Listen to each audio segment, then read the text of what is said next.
Hello दोस्तों, welcome back once again to our channel billion education. My name is Yash और आज हम बात करने वाले हैं रेजोनेटिंग स्ट्रक्चर के बारे में, जिसे हम रेजोनेंस स्ट्रक्चर भी कहते हैं। ओके, तो अगर आपने हमारी पहले की वीडियो को देखा है तो आपको पता होगा कि रेजोनेंस स्ट्रक्चर या फिर रेजोनेंस का जो फेनोमेना है ये भी आता है इलेक्ट्रॉनिक इफेक्ट के अंदर। ओके, तो चलिए देखते हैं। Draw a bond line structure of benzene. तो बॉन्ड लाइन स्ट्रक्चर बेंजीन हमने ऑलरेडी पढ़ा है, बहुत ही सिंपल सा होता है। ये देखिए, ये हो गया bond line structure of benzene. अगर आप इसमें देखें तो ये जो किंक है, ये जो कॉर्नर है, कितने ही 6। तो इसमें सिंपली हम कह सकते हैं कि इसके अंदर 6 कार्बन एटम भी है। क्या है? 6 कार्बन एटम। ओके, और इसमें आप देख रहे हैं alternate alternate double and single bond दिख रहा है। सर सिंगल बॉन्ड कौन सा और डबल बॉन्ड कौन सा है? ओए, ये देखिए रेड वाला है ना, ये सारे डबल बॉन्ड है। आया समझ में? और ये जो ग्रीन वाला है ना, ये सिंगल बॉन्ड है। ग्रीन वाले क्या है?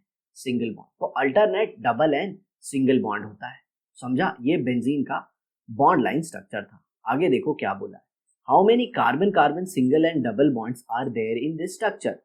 तो देखने पे तो ऐसा ही लग रहा है कि 3 कार्बन कार्बन सिंगल बॉन्ड है और 3 कार्बन कार्बन डबल बॉन्ड है। तो क्या रियलिटी में भी इतने ही होते हैं? आगे चल के आप देखोगे साथियों कि कार्बन में ऐसा कोई सिंगल सिंगल बॉन्ड और डबल डबल बॉन्ड होता ही नहीं है। उसके अंदर तो एक ऐसा बॉन्ड दिखता है जो कि सिंगल और डबल के बीच का है। और सर ऐसा भी होता है क्या? हाँ, आगे तो देखो। Write down the expected value of the bond length of the carbon carbon bond in benzene. तो मैं आपको बताऊं, कार्बन कार्बन जो बॉन्ड लेंथ ये बेंजीन में होती है, सारे कार्बन कार्बन बॉन्ड लेंथ की ये होती है 138 पिकोमीटर। और अगर कार्बन कार्बन सिंगल बॉन्ड की देखो तो ये होती है 154 पिकोमीटर और डबल बॉन्ड की देखो तो ये होती है 133 पिकोमीटर। तो बेंजीन के अंदर का अगर आप देखो कार्बन कार्बन बॉन्ड, तो वो तो इन दोनों के बीच में आता है। इन दोनों के बीच में आता है, मतलब ना तो ये pure carbon carbon single bond है और ना ही pure carbon carbon double bond है। ये तो बड़ी असमंजस वाली सिचुएशन आ गई। तो बेंजीन के स्ट्रक्चर को देखकर हमें क्या लगा कि 3 कार्बन कार्बन सिंगल बॉन्ड है और 3 कार्बन कार्बन डबल बॉन्ड है। बट एक्चुअल में what we come to know that कि there is no as such single और double bond, there is an intermediate criteria. Intermediate मतलब क्या? डबल बॉन्ड जैसा है बट वो परफेक्टली डबल बॉन्ड नहीं है। मतलब अगर बेंजीन के कार्बन कार्बन बॉन्ड लेंथ को देखा जाए तो वो कार्बन कार्बन डबल बॉन्ड के लेंथ से तो बड़ी है। बेंजीन की मैं बात कर रहा हूँ, कार्बन कार्बन डबल बॉन्ड की लेंथ या फिर carbon carbon bond length benzene के कार्बन कार्बन, और वो carbon carbon single bond length से छोटी है। मतलब कार्बन कार्बन डबल बॉन्ड कितना होता है? 133 picometre. Carbon carbon single bond कितना होता है? 154 picometre.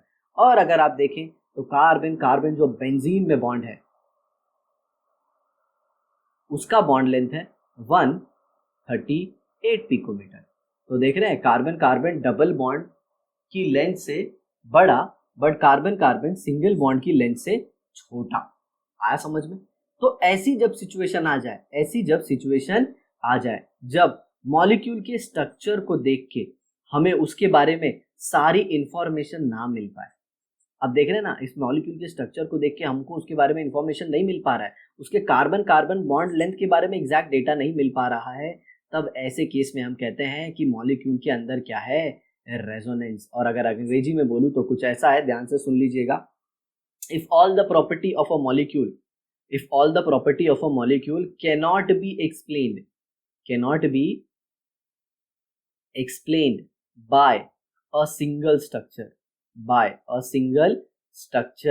then it is said that the molecule has a more than one structure, या फिर मॉलिक्यूल के अंदर क्या है? रेजोनेंस। ओके, और मैं इन शॉर्ट एक लाइन में बता दूं ना, तो रेजोनेंस क्या है? Resonance is a conjugation of pi electron, conjugation of pi या फिर conjugation of high energy electron. Pi electron को भी हाई एनर्जी इलेक्ट्रॉन कहते हैं। Conjugation of high energy electron in parallel p orbital, in parallel p orbital. आगे समझ में, ये मेरा है, टेक्स्ट बुक में क्या लिखा है वो देखते हैं। समझ में अरे सर आप जो पढ़ा रहे हो समझ में आ रहा है सर, टेक्स्ट बुक में भी तो वही दिया होगा। अरे फिर भी समझने की कोशिश करो। The cyclic structure of benzene incorporating 3 alternating carbon carbon single bond and carbon carbon double bond. मतलब 3 कार्बन कार्बन सिंगल बॉन्ड है और 3 कार्बन कार्बन डबल बॉन्ड है। इसका मतलब क्या, उसके अंदर 3 154 पिकोमीटर वाले बॉन्ड है और 3 133 पिकोमीटर वाले बॉन्ड है। किस स्ट्रक्चर को देख के ये पता चलता है, इस स्ट्रक्चर को देख आ समझ में। Experimental measurement shows that benzene has a regular hexagonal shape and all 6 carbon bonds, regular क्या है, हेक्सागोनल शेप है उसका, okay, have the same bond length of 138 picometre. मतलब सारे जो बॉन्ड है बेंजीन में वो इक्वल है। मेरे भाई इन लोग देखो क्या बोल रहे हैं कि ये बेंजीन के अंदर है ना सारे बॉन्ड लेंथ इक्वल है। मतलब कुछ तो गड़बड़ है भाई, जो भी अपने को बेंजीन का इंफॉर्मेशन पता है ना वो तो पूरा इंफॉर्मेशन नहीं है। लोचा है स्ट्रक्चर में, और जब भी लोचा होता है तो हम क्या बोलते हैं, क्या बोलते हैं कि उसके अंदर रेजोनेंस। देखो सिंपल सी बात है, अगर कार्बन कार्बन डबल बॉन्ड होता बेंजीन में तो उसकी लेंथ 133 होनी चाहिए, सिंगल बॉन्ड होता 154 होनी चाहिए। लेकिन मिला कितना एक्सपेरिमेंटली मिला 138। इसीलिए बोला जाता है इधर झोल है इधर रेजोनेंस है, which is intermediate between carbon carbon single bond and carbon carbon double bond. This means that all the 6 carbon carbon bond in benzene are equivalent. देखिए ये शब्द बहुत इंपॉर्टेंट है, इक्विवेलेंट मतलब बेंजीन में ये जो सारे कार्बन कार्बन बॉन्ड हैं, ये देखिए यहां से लेके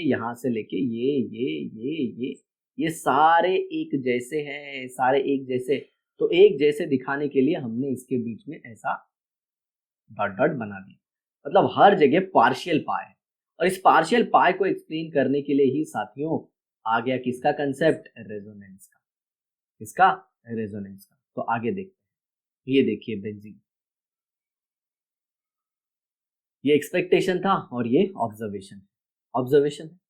समझ में आया, मतलब रियलिटी में ये होता है, ये रियल है और ये हमारा ऑब्जर्वेशन, ऐसा हमने सोचा था। ओके, ये एक्सपेक्टेड स्ट्रक्चर। ओके, अब एक्सपेक्टेड और रियलिटी में डिफरेंस को दूर करने के लिए आया साथियों और रेजोनेंस। अब देखिए यहाँ पे बोला गया है, can you recall write down 2 Lewis structure for ozone. Okay, how those Lewis structure are related to each other, what are those these 2 Lewis structure called. Okay, अब जरा देखिए मैं आपको बताता हूँ ओजोन का हम लुईस स्ट्रक्चर बनाएंगे।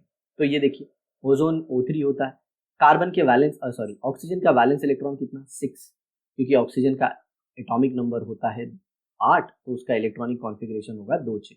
तो कितने ऑक्सीजन आइटम है यहाँ पे 3 ऑक्सीजन आइटम है, तो टोटल वैलेंस इलेक्ट्रॉन कितने हो गए, 18 वैलेंस इलेक्ट्रॉन हो गए। कितने हो गए, 18। और अगर इसका पेयर में देखो तो ये टोटल कितनी पेयर हो गई, 9 पेयर हो गई। ओके, 18 इलेक्ट्रॉन मतलब 9 पेयर। आ समझ में। अब इस 9 पेयर को अरेंज करना है, तो ये देखिए ठीक है। और याद रखना किसी के आउटर मोस्ट शेल में 8 से ज्यादा इलेक्ट्रॉन नहीं होने चाहिए। तो पहला तो एक पेयर मैंने ऐसे ही रख दिया, चलिए अलग कलर यूज करते हैं ताकि आपको भी कोई तकलीफ ना हो। तो ये मैंने यूज कर लिया एक पेयर और ये यूज किया दूसरा पेयर, ये हो गया तीसरा पेयर, ये चौथा, पांचवा, छठा, सातवां और एक बच गया आठवां। तो ये सेंटर वाले ऑक्सीजन पे रख दिया। बट अगर आप ध्यान से देखो साथियों तो सेंटर वाले का तो ऑक्टेट कंप्लीट है। पहले अगर जिन्हें पेयर नहीं पता तो गिना देता हूं मैं, 1 pair, 2 pair, 3 pair, 4 pair, 5 pair, 6 pair, 7 pair, 8 pair. Okay, और एक पेयर गड़बड़ है, एक पेयर को चलो इधर ले लेता हूँ, 9 पेयर थी ना। तो ये देखिए, चलिए अब सबको मिटा देता हूँ एक बार, ये सर्कल अच्छा नहीं लग रहा। ओके, तो 1 2 3 4 5 6 7 8 और ये 9। तो अब जरा देखो ऑक्टेट किसका किसका कंप्लीट है। इसका ऑक्टेट कंप्लीट है, 8 इलेक्ट्रॉन हो गए। इसका भी ऑक्टेट कंप्लीट है, इसके भी 8 इलेक्ट्रॉन हो गए। लेकिन इसका देखो, इसका 8 इलेक्ट्रॉन नहीं हुआ है। तो अब यहाँ पे क्या होगा, अब यहाँ पे डबल बॉन्ड बन जाएगा, मतलब ये जो इलेक्ट्रॉन पेयर है यहाँ से गायब होगी और ये कहाँ पे आ जाएगी, ये आ जाएगी कुछ यहाँ। अब जरा देखिए सबका ऑक्टेट हो गया, तो ये एक स्ट्रक्चर पॉसिबल है। अब जरा इसमें बॉन्ड बना के दिखा देता हूँ। तो यहाँ पे डबल बॉन्ड हो गया, ये ऐसे, ये सिंगल बॉन्ड और डबल बॉन्ड है तो कितने लोन पेयर, 2 1 2, यहाँ पे कितने 3। आ समझ में। चलिए अब जब डबल बॉन्ड यहाँ पे बन सकता है तो डबल बॉन्ड यहाँ पे भी तो बन सकता था। ऐसा इसका एक और स्ट्रक्चर भी तो हो सकता है। जरा देखिए कौन सा स्ट्रक्चर, यहाँ के ऑक्सीजन, ये ऑक्सीजन, ये ऑक्सीजन, अब यहाँ पे डबल बॉन्ड बन गया। ठीक है, अब इधर देखिए, ये लोन पेयर, जहाँ पे सिंगल बॉन्ड होता है वहाँ पे 3-3 लोन पेयर, और जहाँ पे डबल बॉन्ड होता है वहाँ पे एक ही लोन पेयर। अब जरा देखिए, सबके ऑक्टेट कंप्लीट हो गए। तो अगर आप देखें तो ये एक स्ट्रक्चर पॉसिबल है। मान लीजिए इसे 1 नंबर ऑक्सीजन, इसे 2 नंबर, इसे 3 दे दी, तो डबल बॉन्ड किसके बीच में है? डबल बॉन्ड है 2 और 3 के बीच। ठीक है, तो मैंने लुईस डॉट स्ट्रक्चर आपके लिए बना दिया है। फिर उसके बाद बॉन्ड लाइन बनाया, 2 और 3 के बीच में डबल बॉन्ड है, और यहाँ किसके बीच में है? 1 और 2 के बीच में double bond. Okay, but experimentally देखा गया साथियों कि इनके बीच में भी प्योर डबल बॉन्ड नहीं है, मतलब ये भी रियल स्ट्रक्चर नहीं है। तो एक्चुअल स्ट्रक्चर कैसा है?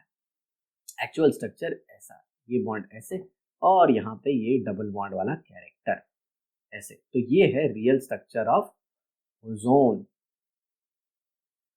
रियल स्ट्रक्चर ऑफ ओजोन, जिसे हम रेजोनेंस हाइब्रिड भी कहते हैं। क्या कहते हैं? Resonance hybrid. आ समझ में? इसे हम रेजोनेंस हाइब्रिड भी कहते हैं, या फिर ऐसा स्ट्रक्चर जो रियल स्ट्रक्चर के काफी नजदीक है, मतलब ओजोन ऑलमोस्ट ऐसा ही दिखता होगा। ठीक है, मैंने यहाँ पे इलेक्ट्रॉन पेयर और वो सब को नहीं दिखाया, वो आप ऑलरेडी समझ जाओगे। तो देखिए, how are these two Lewis structure related to each other? They are resonating structure. They are what? Resonating structure. वो एक दूसरे के क्या है? रेजोनेटिंग स्ट्रक्चर है। What are these two Lewis structures are called as? Resonating structure या फिर canonical structure. समझ में आया? और वो एक दूसरे से कैसे रिलेटेड है उसके लिए आप बोल सकते हो रेजोनेंस से रिलेटेड है, और उनके बीच में रिलेशन क्या है? They are resonating structure of each other. अब जरा देखिए यहाँ, when Lewis structure of a compound has 2 or more multiple bond alternating with a single bond, it is called as conjugated system of a pi bond.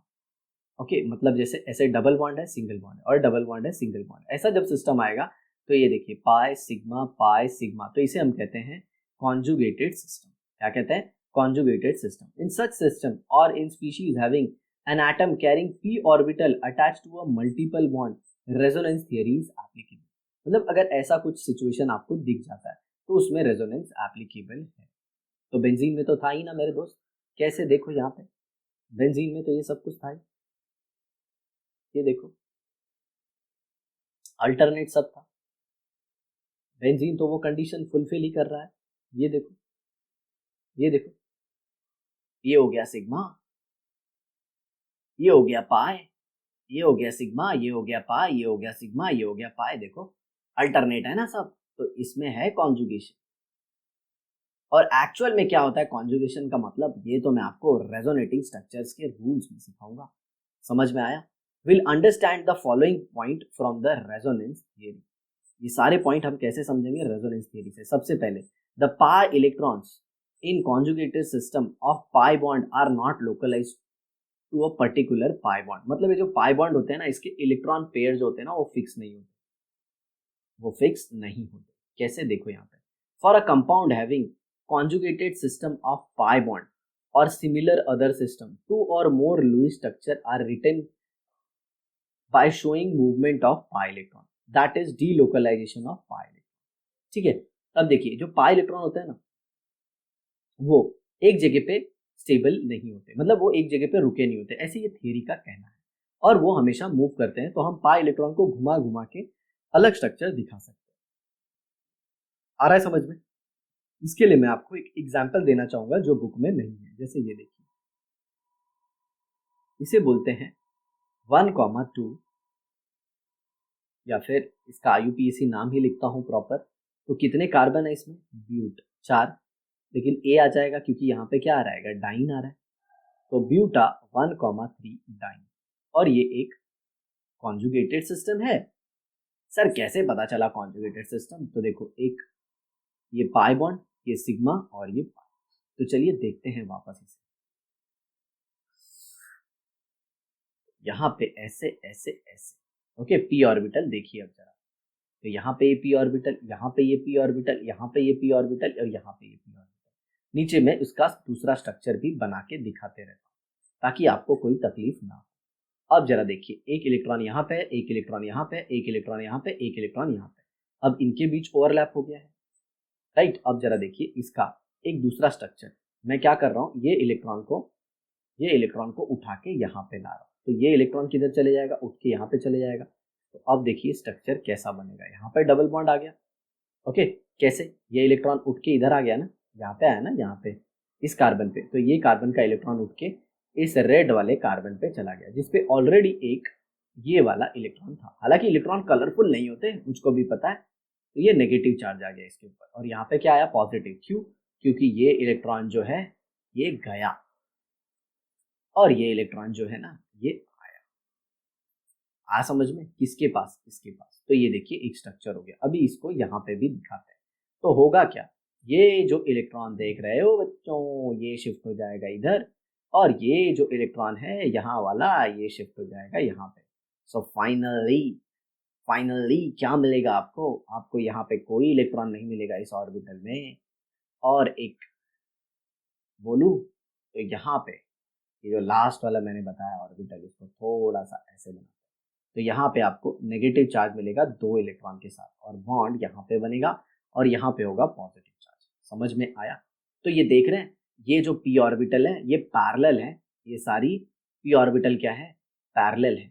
और ये जो मैं आपको bond दिखा रहा हूँ ना, एक्चुअल में ये साइडवेज ओवरलैप है। आई होप आपने पढ़ा होगा ये बॉन्डिंग में, समझ में आ रहा है ना, ऐसे पी ऑर्बिटल ओवरलैप कर रही है साइडवेज।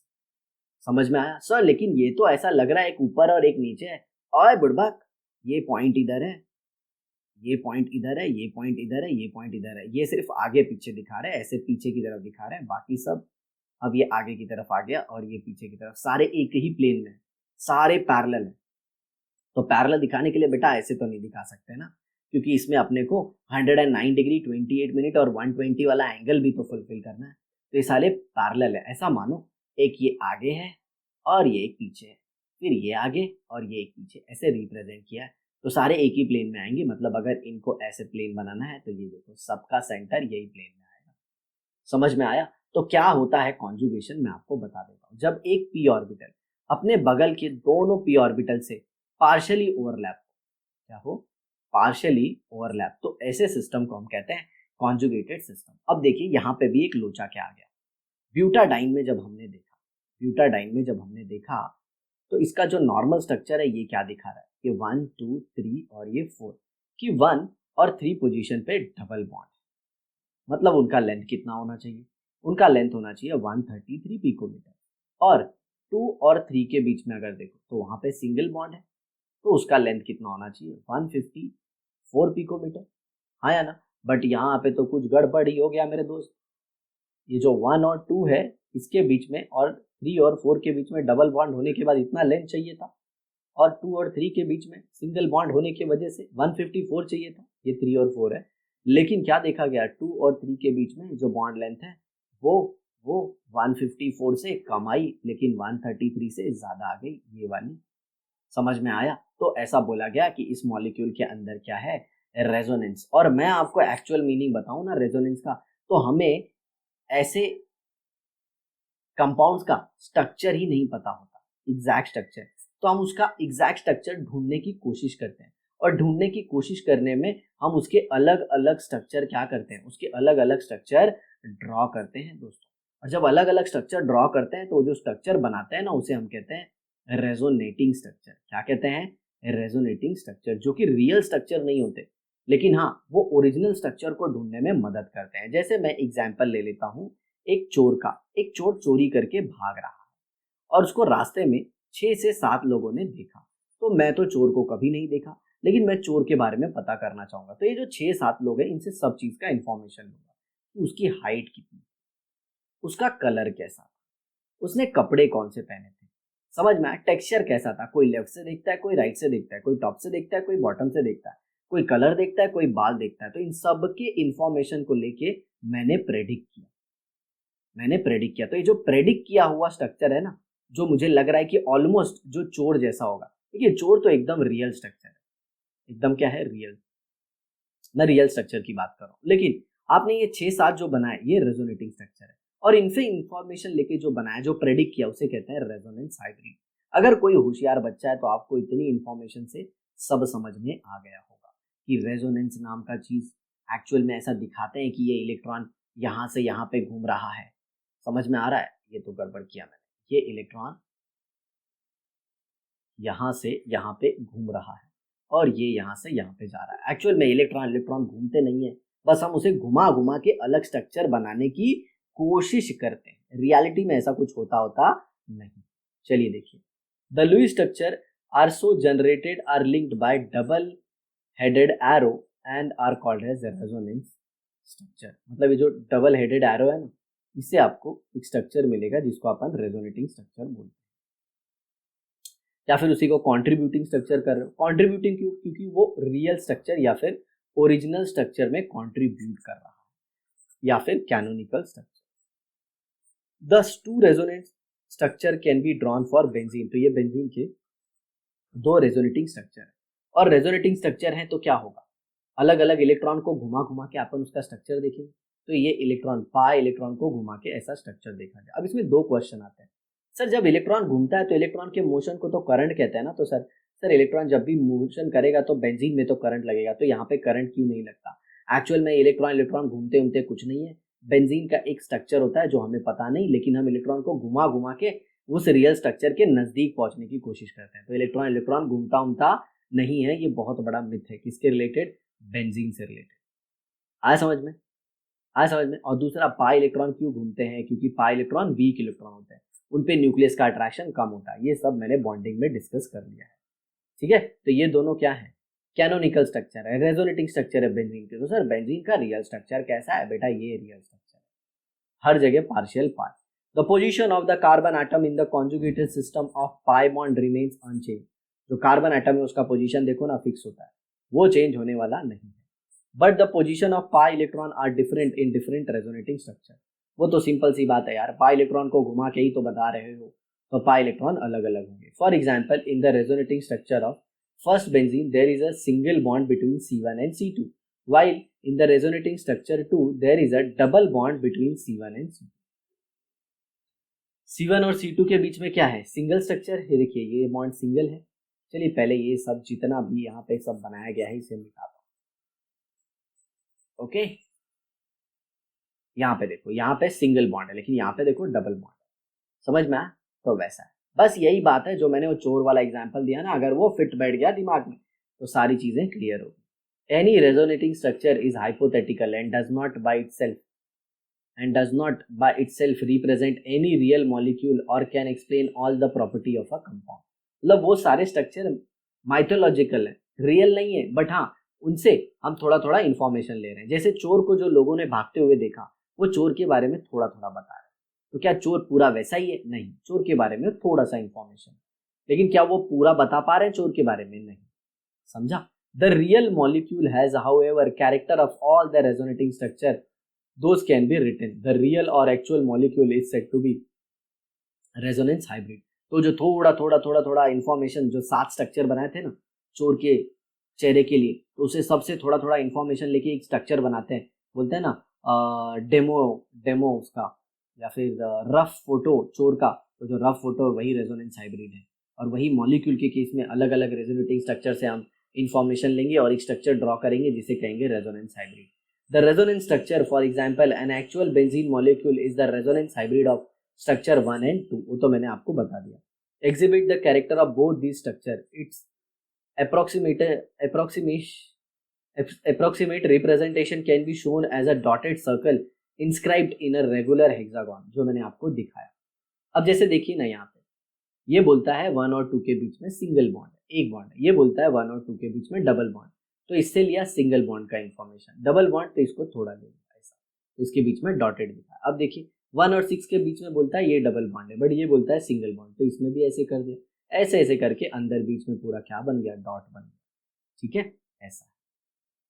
आगे देखिए, thus each carbon bond in a benzene has a single as well as double bond character and the ring has a hexagonal shape। मतलब हर एक बॉन्ड जो है कार्बन कार्बन के बीच का, उसके अंदर दोनों कैरेक्टरिस्टिक है, सिंगल बॉन्ड की भी और डबल बॉन्ड की भी। तो ये देखिए, ये रेजोनेंस हाइब्रिड है, मतलब ऑलमोस्ट रियल स्ट्रक्चर है इसका, बेंजीन का। आगे समझ में? नेक्स्ट देखिए, hypothetical energy of an individual resonance structure can be calculated using bond energy value.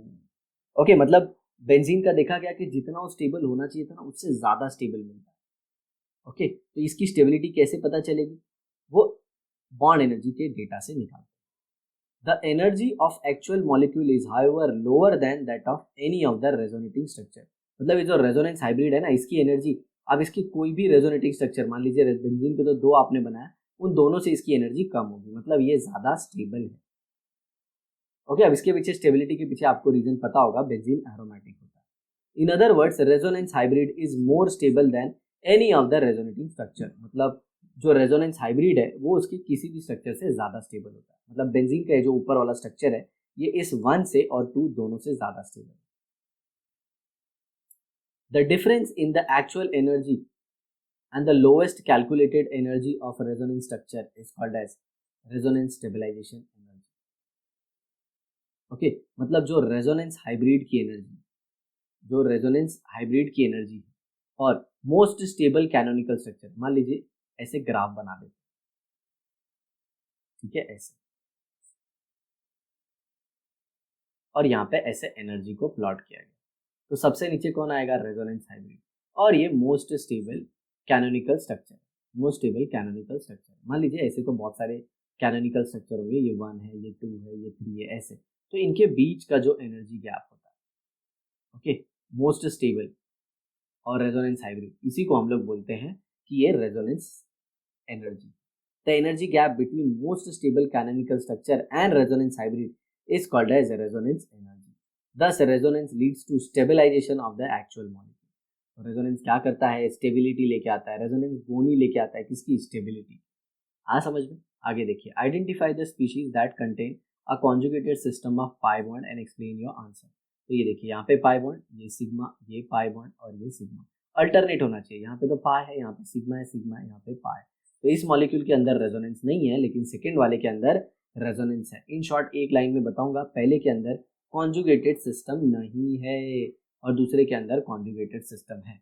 तो क्या होता है conjugated system, alternate sigma and pi bond, या फिर जो लोग रियल जानते हैं, आप अगर बिलियन एजुकेशन से पढ़े हो तो क्या बोलोगे, व्हाट इज कॉन्जुगेटेड सिस्टम, जिसमें एक पी ऑर्बिटल अपने दोनों एडजेसेंट पी ऑर्बिटल से पार्शियली ओवरलैप होती है, और सारे पी ऑर्बिटल, सर सारे बोल दिए नहीं, सारे पी ऑर्बिटल पैरेलल होते हैं, ओके, और को प्लेनर होते हैं, मतलब उनका जो सेंटर है वो सेम प्लेन में होता है।